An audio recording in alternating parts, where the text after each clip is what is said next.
Today's headlines brought to you by Malabar Gold and Diamond. Seattle പ്രഥമ Indian ചലച്ചിത്രോത്സവം consulate ജനറലും museum of pop കൾച്ചറും ചേർന്ന് നടത്തി. തുടക്കത്തിൽ മഹാകുംഭമേളയെക്കുറിച്ചുള്ള ഡോക്യുമെന്ററി പ്രദർശിപ്പിച്ചു. അതോടൊപ്പം പ്രധാനമന്ത്രി നരേന്ദ്രമോദി ലെക്സ് ഫ്രാൻസുമായി നടത്തിയ പോഡ്കാസ്റ്റിന്റെ ഭാഗങ്ങളും പ്രദർശിപ്പിച്ചു. നാനാത്വത്തിൽ ഏകത്വം എന്ന ഇന്ത്യയുടെ മുഖ്യ സന്ദേശമാണ് ഊന്നി പറഞ്ഞത്. ചലച്ചിത്രമേളയുടെ ഉദ്ഘാടന ചടങ്ങിൽ സിയാറ്റിലെ പ്രമുഖ വ്യക്തികൾ പങ്കെടുത്തു. US കോൺഗ്രസ് സംഘം representative Pramila Jayapal, King County vice chair Sara Perry, port of Seattle commissioner Sam Cho, museum CEO Michelle Y Smith എന്നിവർ അതിൽ ഉൾപ്പെടുന്നു. പിന്നീട് പ്രസിദ്ധമായ 3 ഇന്ത്യൻ ചിത്രങ്ങൾ പ്രദർശിപ്പിച്ചു. US പശ്ചാത്തലത്തിലുള്ള ഇംഗ്ലീഷ് വിംഗ്ലീഷ്, സിന്ദഗി നാ മിലോഗോ ദോബാര, രക്ഷാബന്ധൻ.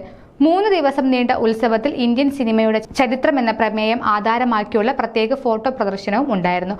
ഉത്സവം നടന്ന മാർച്ച് 21, 22, 23 തീയതികൾ കിങ് കൗണ്ടിയിലെ 39 നഗരങ്ങളിൽ ഇന്ത്യൻ ചലച്ചിത്രോത്സവ ദിനങ്ങളായി പ്രഖ്യാപിച്ചു.